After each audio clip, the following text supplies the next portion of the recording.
요즘 우리 사회에는 신문이나 텔레비 뉴스에 마늘 얘기가 많이 나옵니다. 2년 전에 중국 마늘을 우리가 수입하는 문제를 가지고 협상을 했는데 그것이 잘못됐다 해서 그를 담당했던 사람들 2명이 관직에서 물러나게 했습니다. 그때 교섭 책임자였던 한덕수란 분은 지금 대통령 경제수석인데 그분도 이번에 지난주에 물러나게 하고 또 농림부 차관 또 물러나게 했습니다. 난 그런 식으로 하면은 공무원들이 나라 위에서 국제 무대에 나가서 국가 이익을 위해서 노력하는 데 있어서 대단히 사기를 꺾는 일이 되고 나라 전체 이익에 그거는 합당한 것이 아니다 생각을 합니다. 신문이나 사회 여론이 그런 것을 시시비비를 바로 밝혀서 국민들을 알려줄 필요가 있는데 우리나라 신문들이 좀 이상한 것 같아요. 오히려 자꾸 선동을 하고 분위기를 나쁜 방향으로 끌어가는 게 아닌가 좀 걱정스럽습니다. 우리 사회를 이끌어가는 신문이든 지도자든 알만한 분들이 뭐든지 합리적으로 어떤 것이 국가 이익에 합당한가 그래 생각을 해야지 인민재판한 식으로 몰아붙이면은 결국은 나라에 손해가 오게 마련입니다. 2년 전에 마늘 협정이 뭐냐 하면은 중국 마늘이 우리나라에 들어오는데 국산 마늘보다 값이 엄청 쌉니다. 비교가 되지를 않습니다. 한국 마늘 생산 농민들이 데모를 하고 항의를 격렬하게 하니까 우리 정치하는 사람들이 중국 마늘 수입을 제한을 시켰습니다. 그랬더니 중국이 화가 났어요. 우리나라가 중국에 무역을 해서 얼마 이익을 보느냐 하면은 1년에 150억 달러의 흑자를 냅니다. 엄청난 수입입니다. 그런데 중국 사람들이 화를 낼 만한 것이 너희가 우리나라에 물건 팔아서 150억 달러 흑자를 내면서 우리나라 마늘 그것도 금지하냐. 마늘은 전부 다 해봐야 1,500만 달러밖에 되지 않습니다. 1,500만 달러 그걸 금지를 해. 좋다. 그럼 너희도 좀 맛을 봐라. 그래서 핸드폰 중국 수출하는 걸 금지시켜 버렸습니다. 그럼 핸드폰 수출은 10억 달러가 넘습니다. 그러면 1,500만 달러 금지했다가 10억 달러 손해를 보니까 수십 배 손해가 되는 거이지요. 그러니까 우리 정부에서 할 수 없이 그러면은 2003년부터 중국 마늘 한국에 자유롭게 들어오도록 하자. 그게 2년 전 7월 달에 맺었던 한중 협정입니다. 그걸 담당했던 책임자 2명이 이번에 물러나는 거이지요.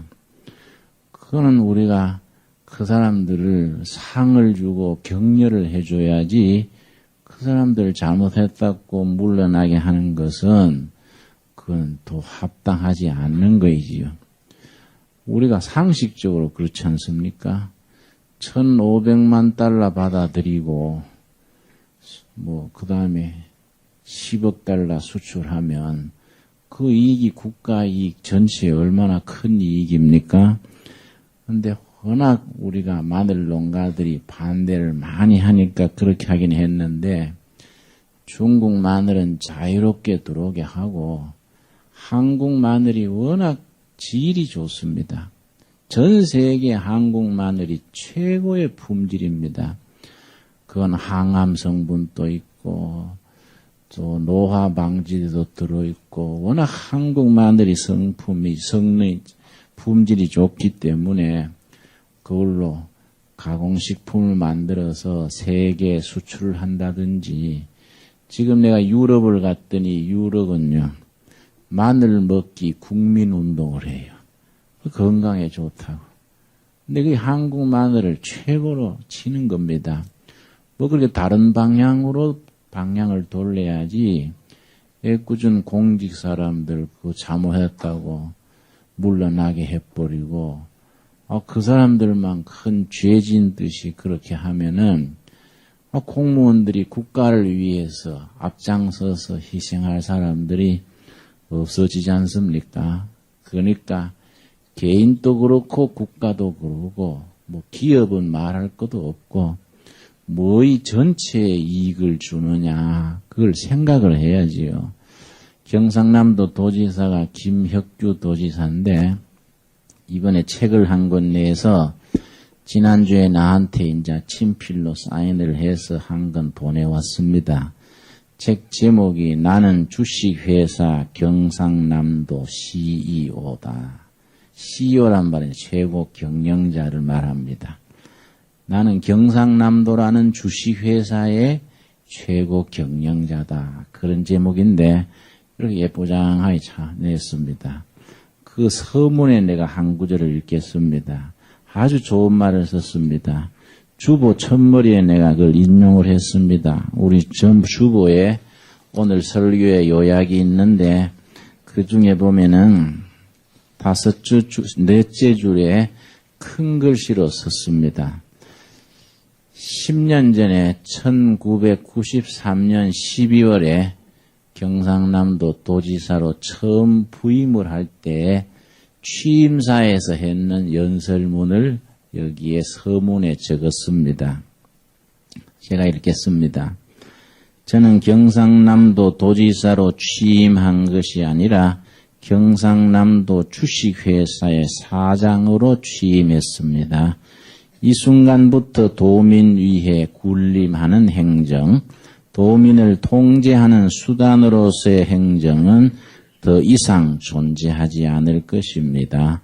경상남도를 도민의 세금으로 운영하는 회사라 생각하고 최소의 비용으로 최상의 서비스를 제공하여 최대 이익을 가져오는 곳으로 성장시킬 것입니다.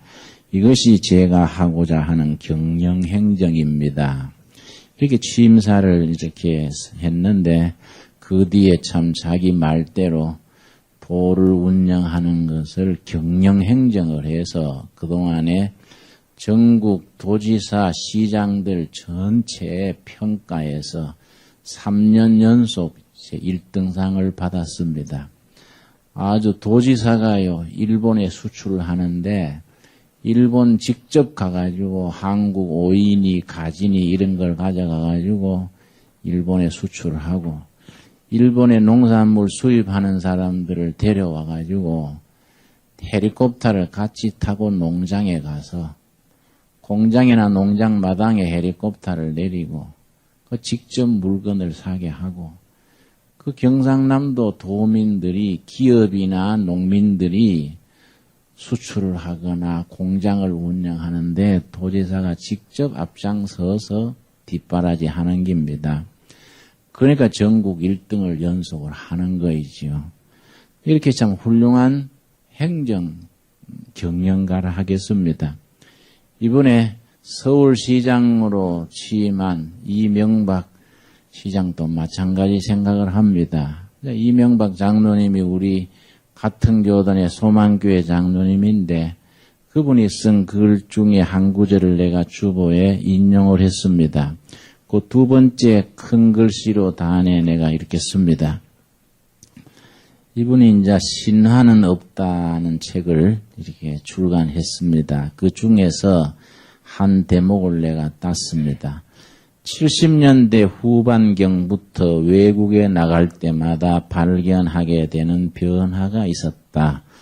즉 세계 정치가 통치의 개념이 아니라 경영의 개념으로 바뀌고 있다는 점이었다. 국가 관리가 아니라 국가 경영이었다. 정치 지도자들은 모두 경영자였다. 싱가포르나 말레이시아가 특히 그러했다. 말레이시아 수상은 마하티르입니다. 아주 이분이 훌륭한 분이에요. 그래서 아시아에서는 제2의 박정희라 그럽니다. 그러니까 박정희 대통령이 참 정치에 무리한 일도 많이 했지만은 우리나라 경제 일으키려고 애쓴 건 우리가 다 인정하는 바이지요. 내가 박정희 대통령 이런 업적을 높이 평가하니까 나와 같이 지역 살던 친구들이 나를 뭐라 그래요. 같은 대구 사람이라고 박정희는 맨날 말 잘해주는구나. 그래서 야, 이 사람아, 손바닥만한 나라에 뭐 그걸 가지고 대구 사람, 광주 사람이 있냐. 독재를 해가지고 우리 지역 넣은 건 잘못한 기고 경제 일으키려고 열심히 한 건 잘한 거 아이가. 잘한 건 잘했다 하고 못한 건 못했다 그래야지. 나는 요즘처럼 이제 장마철이 되면요 아주 몸이 좋지 않습니다. 박정희 대통령 덕택에 중앙정보부에 가서 몸을 다쳤어요. 이리 장마철이 되면 아주 왼쪽이 아주 불편합니다. 뭐 콩밥 먹고 매 맞고 했지만은 그러나 나라 위에서 잘한 건 잘한 거 아니냐. 내가 그렇게 얘기를 합니다. 이 말레이시아 마하티르 수상이 아주 한국을 모델로 삼아가지고 2년 전에도 우리 포항 제철을 와서 시찰하고 가는데 잠바 입고 작업화 신고 온다 소리도 안 하고 살짝이 와서 다 살피고 가는 거예요. 국가 수상이 그렇게 열심히 뛰는 겁니다. 그리고 우리나라 기업이 가가지고 거기에 건물을 짓고 기공식을 했는데 수상이라고 의자를 큰 거 갖다 놨다가 혼났어요. 시장은 엉덩이가 더 크냐? 수상은 뭐 엉덩이가 더 크냐? 왜 의자를 더 큰 걸 놓냐? 응? 국민과 같은 수준으로 해라. 그래가지고 태양빛에 같이 같은 의자에 같이 식사하고 같이 행사를 하는 거예요. 이런 사람들이 나라를 이끌으니까 나라가 변화가 되는 겁니다, 여러분. 그런 걸 이제 경영자형의 지도자라고 얘기를 합니다. 그 다음 읽겠습니다. 통치와 경영의 차이는 실로 크다. 통치라는 정치 개념 아래에서 권력을 가진 자는 자신이 나라의 주인이라는 생각을 갖는다. 통치 정치 아래에서 공직자들은 국민 위에 군림한다. 그러나 경영 개념을 도입한 정치는 그렇지 않다. 자치지역 혹은 국가를 위해 더 많이 벌고 벌어들인 것을 국민이라는 고객에 환원해야 한다는 인식을 한다. 자, 이런 생각을 한 사람들이 이제 시장이 되고 도지사가 됐으니까 우리나라가 참 앞으로는 점점 좋아질 거이다 생각을 합니다. 앞으로는 대통령도 미국처럼 도지사 경험이 있고 시장 경험도 있고 경제 일선에서 경영했던 경험도 있는 사람들이 대통령도 하고 지도자가 될 것 같아요. 특별히 운동권 출신들은 좀 곤란할 것 같아요. 뭘 생산해 본 적도 없고 뭐 면서기도 안 해보고 구멍가게도 안 해봐가지고 국민들이 세금 내는 게 얼마나 피눈물 나는 돈을 세금 낸다는 걸 잘 모르는 것 같아요. 다른 사람이 벌어놓은 걸 쓰기만 잘해가지고 이 경제가 어떻게 돌아간다는 걸 잘 모르고 국민들이 밥 먹고 산다는 것이 얼마나 심각하고 얼마나 위대하다는 것을 모르는 사람들이 지도자가 되면은 곤란할 것 같아요. 여러분, 우리 성경에서 우리 경영에 대해서 아주 시종일관 성경적인 교훈이 있습니다. 창세기 1장 26절 워낙 우리 교회는 잘 아는 본문입니다만은 다시 한번 읽겠습니다. 창세기 1장 26절 말씀.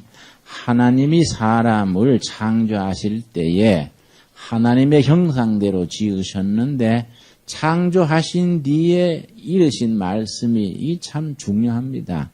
26절 하나님이 가라사대 우리의 형상을 따라 우리의 모양대로 우리가 사람을 만들고 그로 바다의 고기와 공중의 새와 육축과 온 땅과 땅에 기는 모든 것을 뭐입니까? 다스리게 하자. 이 히브리어로 라다인데 라다. 다스린다. 이 말을 나는 관리한다, 경영한다 그런 뜻으로 받아들입니다. 성경 본문이 말하기를 우리 모든 하나님의 자녀들은 경영자입니다. 경영자. 그거는 하나님이 창조하실 때부터 이건 원칙이에요. 하나님이 사람을 지으시기를 하나님의 모습대로 창조를 하신 뒤에 하나님이 지으신 모든 물질, 세계, 경제, 기업 이걸 경영하고 관리해서 하나님의 창조 섭리에 합당하도록 살아가게 하신 겁니다. 그래서 에덴 동산도 경영 관리하게 하시고 자기 자신의 몸도 경영 관리하게 하시고 특별히 물질에 대해서 축복하시면서 시편 8편 6절입니다. 우리가 자본주의 시대를 살면서 자본주의 들먹거릴 것도 없지요. 사람 사는 동네에 물질이라는 것이 꼭 필요한 거인데 물질에 대해서 바로 관리하고 경영하지 못하면은 그게 바로 죄 짓는 겁니다. 시편 8편 6절 말씀 우리가 성경대로 사는 것이 신앙생활인데 성경적인 경영 원칙, 경영 사명을 감당하지 못하면은 그게 바로 하나님 앞에서 우리는 불충성한 종들이 됩니다. 시편 8편 6절 말씀 주의 손으로 만드신 것을 뭐라 그랬습니까? 라다 관리하고 경영하게 하시고 만물을 그 발 아래 두셨으니 모든 만물 물질 경제가 하나님의 자녀들 앞에 복종하게 했다 그래서 물건이라고 한다 그랬지요? 물건입니다. 물건. 모든 물질, 기업, 경제를 다스리는 권세, 경영권입니다. 경영권. 그래서 자기가 맡은 것들을 관리하고 경영하는 데 실패하면은 이 사람이 악한 종이다. 게으른 종이다. 그렇게 말합니다. 마태복음 25장 30절에 나옵니다. 마태복음 25장은 특별히 경영에 대한 하나님의 말씀 중에 가장 대표적인 말씀이신데 마태복음 25장 30절 말씀 하나님이 맡긴 달란트를 경영 관리를 게으르게 잘못했다 그래서 하나님께서 어떻게 말씀하시느냐 하면은 30절 말씀 그 앞에 26절을 제가 먼저 봅니다. 하나님이 맡긴 달란트 재물을 관리를 잘못하고 경영을 잘못해서 땅에 석혀놓은 겁니다. 그래서 하나님이 책망하십니다. 26절 우리 같이 읽겠습니다. 그 주인이 대답하여 가로되 악하고 게으른 종아 나는 심지 않은 데서 거두고 해치지 않은 데서 모으는 줄로 너가 아느냐. 악하고 게으른 종이다. 관리 잘못했다고 악한 종이다. 게으른 종이다. 여러분 게으르다는 것이 신앙적으로 굉장히 심각한 말입니다. 게으른 것은 영적으로 타락한 상태입니다. 은혜 받은 사람은 부지런합니다. 참 말씀에 순종하는 일꾼들의 특성은 부지런하고 책임감이 있습니다. 영적으로 잘못된 사람들은 게으르고 무책임합니다. 여러분, 게으른 사람은 아주 하나님께 멀리 있는 아주 영적으로 나태하고 부패한 사람입니다. 여러분, 우리 자녀들이나 우리 자신이요 게으르면 안 돼요. 뭘 실수하고 잘못해도 자기 전진적이고 부지런하고 이렇게 해야 되지 게으른 사람을 하나님은 악하다고 말하는 겁니다. 그래서 그런 종들은 어떻게 하라고 했느냐. 28절 말씀 그에게서 그 한 달란트를 빼앗아 10달란트 가진 자에게 주어라. 책임감을 다하지 못하고 게으른 종은 있는 것도 뺏어서 그 그 다음에 잘하는 사람, 부지런한 종들한테 맡겨주고 그 사람은 어떻게 하게 했느냐? 30절입니다. 이 무익한 종을 바깥 어두운 데로 내어 쫓으라. 거기서 슬피 울며 이를 갈미 있으리라. 바깥에 내쫓아라. 어두운 데서 슬피 울며 이를 갈미 있으리라. 여러분, 우리가 이 말씀을 심각하게 받아들여야 돼요. 내가 지금 있는 처지에서 정말 하나님 보시기에 진실되고 부지런한 신실한 책임감 있는 종이냐? 아니면 악하고 게을러서 밖에 쫓겨나갈 그런 종이냐? 우리가 생각을 해야 됩니다. 저는 이번 주간에 참 바빴습니다. 우리 남양만에 내가 3년 전에 두레교회로 내가 올라올 때 우리 가공공장이 있습니다. 식품 가공공장입니다. 그걸 우리 식구들 모아놓고 이만큼 자리가 잡혔으니까 이런 공장도 있고 농장도 있고 열심히 해서 자립하고 번영하시오. 맨날 김진홍 목사만 쳐다보고 있으면 되냐. 이만한 기반이면 일어설 수 있으니까 그렇게 하시오. 그랬더니 우리가 한번 멋지게 해보겠습니다. 그래 찰떡같이 대답을 했는데 이 부도나게 된 거예요. 망하게 된 거예요. 경영을 잘못해가지고. 그래서 지난주에 가서 다 대표들 모여 식구들 모여서 의논을 했더니 개 중에는 이왕지사 이래 된 거 워크아웃 합시다. 그래. 그 내가 이 사람아 영어도 할 줄 모르면 뭐 영어를 해서 하냐. 워크아웃이 뭐냐. 말하자면 빚잔치하고 끝낸다. 야. 또 일부에서는 무슨 소리야. 우리가 잘못한 거 회개하고 새 출발해서 이렇게 해야지. 그러면 되느냐. 내가 설왕설래를 한단 말이야. 참 답답한 일이야. 그래서 제가 현황 파악을 하는 거예요. 이번 주에 낮에 가서 구석구석 돌아보니 이거 원자재가 곰팡이가 피고 제자리에 있지 않고 경영이 불실하다 이 말이에요. 이게 하나님 앞에 죄지은 거예요. 우리가 하나님 앞에. 예수 공동체, 예수님을 2장으로 모신다고 시작한 공동체가 원자재가 곰팡이가 피고 물건이 제자리에 안 있고 모두 흐트러지면은 이거 하나님 보시기에 우리가 이게 악하고 게으른 종이다 이 말이에요. 우리가 이런 자리에서 우리가 어떤 마음가짐을 가지고 새 출발하느냐 대단히 중요한 문제입니다, 여러분. 난 우리 둘의 가족들 중에 식품 그 가공이나 이런 공장 경험이 있는 분 누가 있으면 좀 경영인으로 자원해 주시면 좋겠어요. 아주 확실하게 밀어드릴 테니까. 여러분, 우리가 경영을 제대로 한다는 것이 우리가 하나님의 일꾼으로서 바로 서는 출발점입니다, 여러분. 하나님이 맡긴 기회를 불성실하게 게으르게 경영해가지고 자신도 물론이와 주위의 사람들에게 피해를 준다는 것은 이 영적으로 이거는 잘못된 거예요. 그냥 경영 잘못했다 그걸로 끝날 일이 아니다 이게.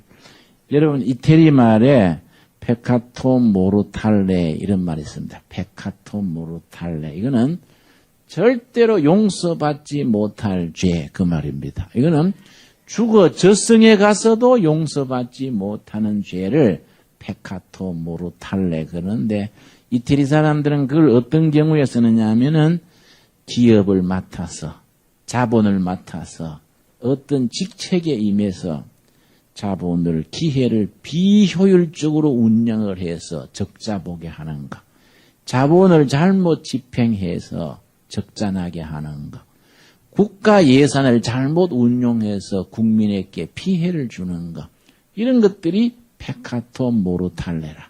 이거는 용서받지 못할 죄라. 자기가 맡은 기업이다, 자본이다, 지식이다, 건강이다, 자기가 맡은 것을 신앙과 인격을 걸고 이걸 성실하게 경영했을 때에 이게 하나님 앞에서 신실한 종이라고 칭찬되게 듣게 되는 것입니다. 여러분, 우리 둘의 가족들이요. 지금 있는 그 자리에서 자신을 평가해 봐야 돼요. 내가 정말 하나님 앞에서 뭐 큰 일하고 위대한 일하고 유명하고 이게 아니더라도 한 가정의 가장으로서 조그마한 구멍가게 주인으로서 혹은 교회의 어떤 구역장이면 구역장 직책을 맡은 사람으로서 자기 있는 자리에서 자신을 살펴봐야 돼요. 내가 맡은 일에 작은 일이든 큰 일이든 내가 예 인격을 다하고 성실을 다해서 책임감 있게 하고 있느냐.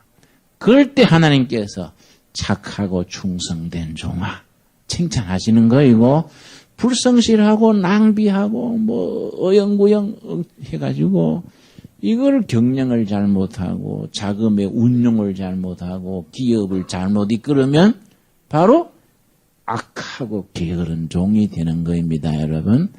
그래서 내 두레마을 식구들이 이걸 그만둘 것이냐, 워크아웃 할 거이냐, 계속할 거이냐, 그러다가 우리 같이 말씀을 생각한 거이 오늘 본문 말씀 출애굽기 14장입니다. 출애굽기 14장.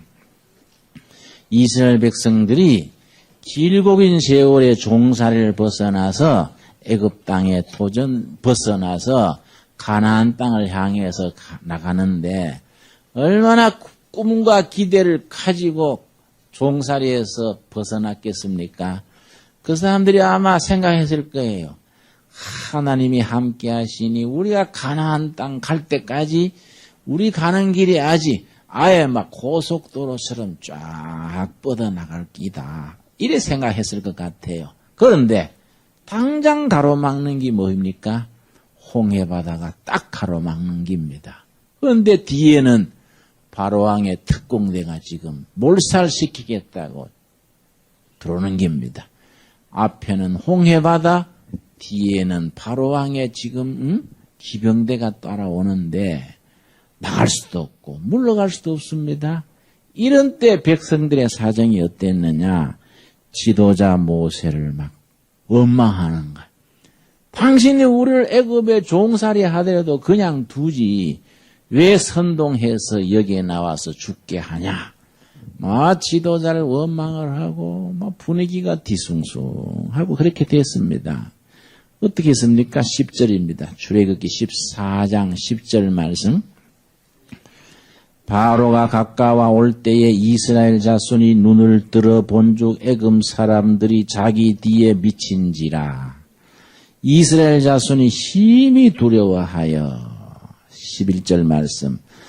그들이 또 모세에게 이르되 애굽에 매장지가 없으므로 당신이 우리를 이끌어내 이 광야에서 죽게 하느뇨? 왜 우리가 거기 있겠다는 걸 선동을 해서 데리고 나왔냐? 막 원망을 하고 심각해졌습니다, 여러분. 그럴 때 하나님께서 뭐라고 했습니까? 13절 말씀. 모세가 백성에게 이르되 너희는 두려워 말고 가만히 서서 여호와께서 오늘날 너희를 위하여 행하시는 구원을 보라. 하나님이 행하시는 것을 이때가 볼 때다. 서로 원망하고 한숨 쉬고 망했네 우왕좌왕할 때가 아니다. 지금은 우리가 잠잠하게 하나님이 행하시는 손길을 우리가 체험할 때다. 그랬는데 15절입니다. 15절 말씀. 하나님께서 뭐라고 응답하셨습니까? 여호와께서 모세에게 이르시되 너는 어찌하여 내게 부르짖느냐? 그 다음 뭡니까? 이스라엘 자손을 명하여 앞으로 나가게 하라. 앞으로 나가게 하라. 앞으로 나갈 형편이 아니지 않습니까? 지금 홍해바다가 가로막는데 지금 다 빠져 죽으란 말이요. 뭔 말입니까? 그런데 하나님께서 그 자리에 머물러서 원망하고 한숨 쉬고 뒤로 물러나자 애굽으로 되돌아가자 이런 소리 하지 말고 앞으로 나가게 하라. 그렇게 말씀하셨을 때에 모세와 이스라엘 백성들이 순종을 했습니다.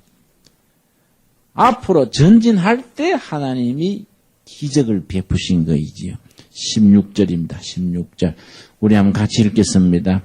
지팡이를 들고 손을 받아 위로 내밀어 그것으로 갈라지게 하라. 이스라엘 자손이 바다 가운데 육지로 행하리라. 이 말씀 앞뒤로 잘 분별해야 됩니다. 여러분. 모세 십계명 여러분 영화 보셨지요? 모세 십계. 그의 성경 해석을 잘못했습니다.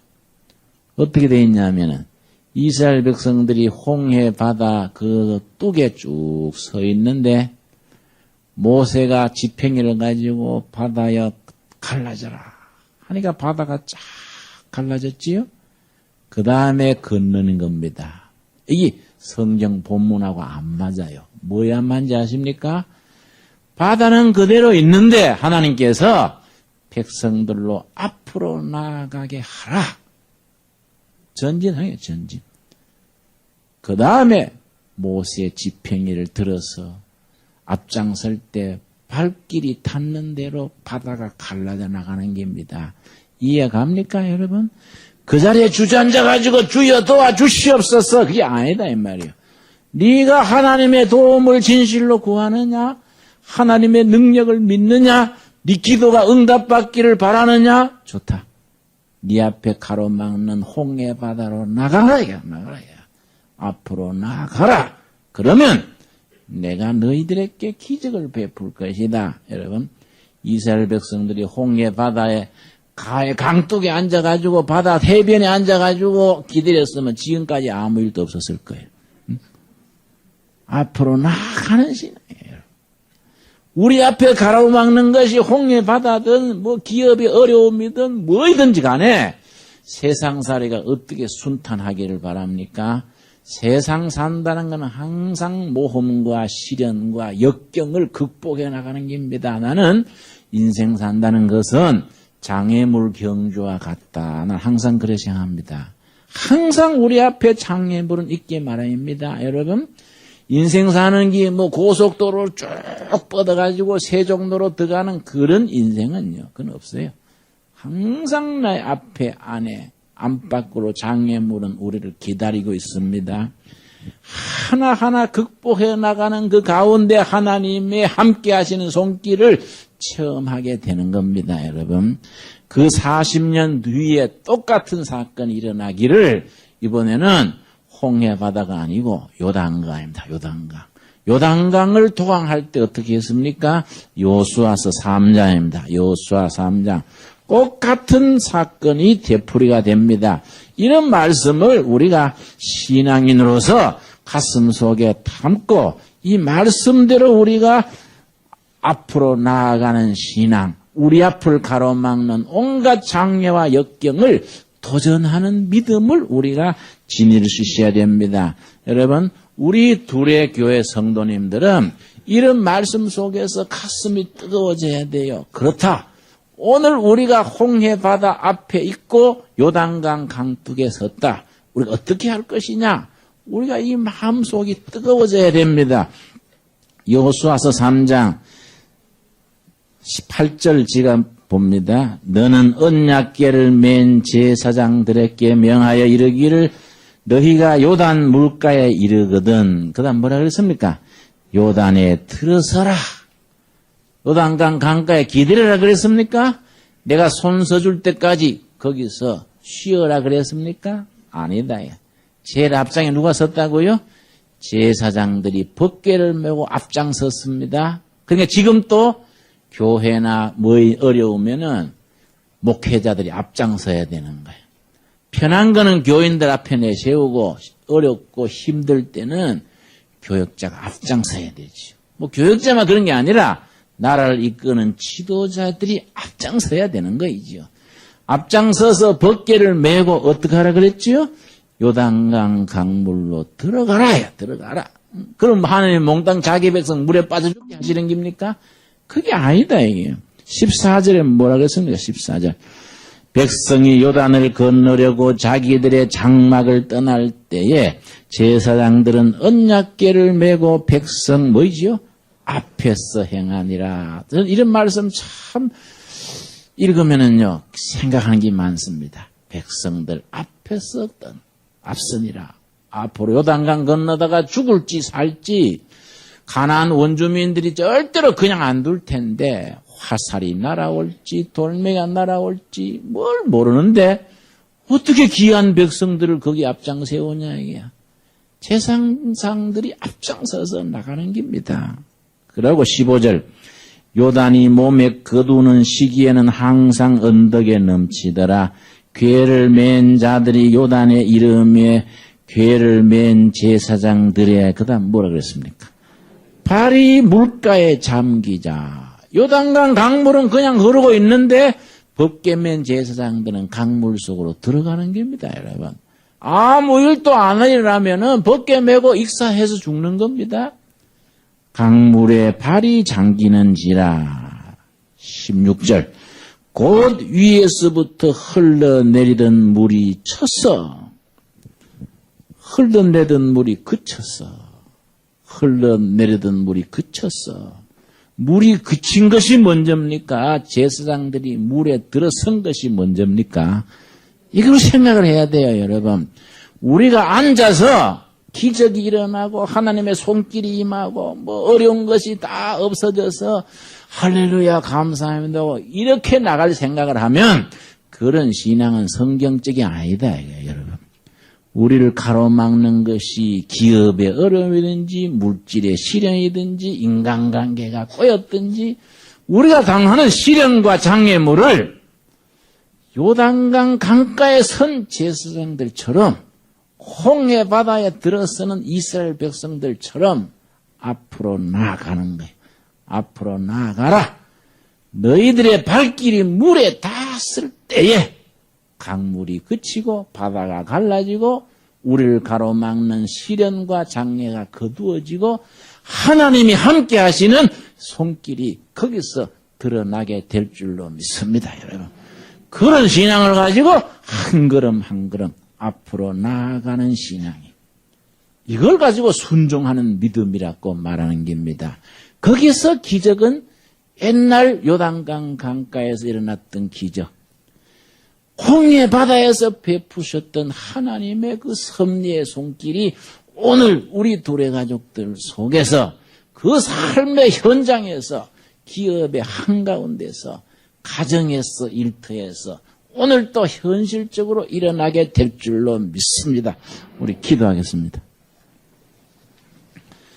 주님 은혜를 감사드립니다. 우리를 통하여 하나님이 함께 하시는 표적을 드러내심을 감사드립니다. 우리가 지금 홍해 바닷가에 다다라 있는 이스라엘 백성의 자리에 서 있습니다. 요단강 강가에 선 제사장들의 자리에 서 있습니다. 우리의 발걸음이 홍해 바다에 들어갈 때에 요단강 강물에 팔이 닿았을 때에 하나님께서 능력으로 함께 하시고 바다를 갈라주시고 강물을 멈추게 하시고 우리를 가로막는 장애와 시련과 역경이 거두어지게 될 줄로 믿습니다. 우리와 함께하여 주시옵시고 우리 마음의 소원을 들어 응답하여 주옵시고 우리 기도를 들어 응답하심으로 여호와께서 영광 받아 주시옵소서. 너희가 믿느냐? 믿음은 아버지의 영광을 보리라 말씀하신 그 말씀을 따라서 앞으로 나아가는 신앙, 전진한 믿음 속에서 여호와께서 함께 하시는 믿음을 드러내게 하옵소서. 예수님 이름 받들어 기도드렸사옵나이다.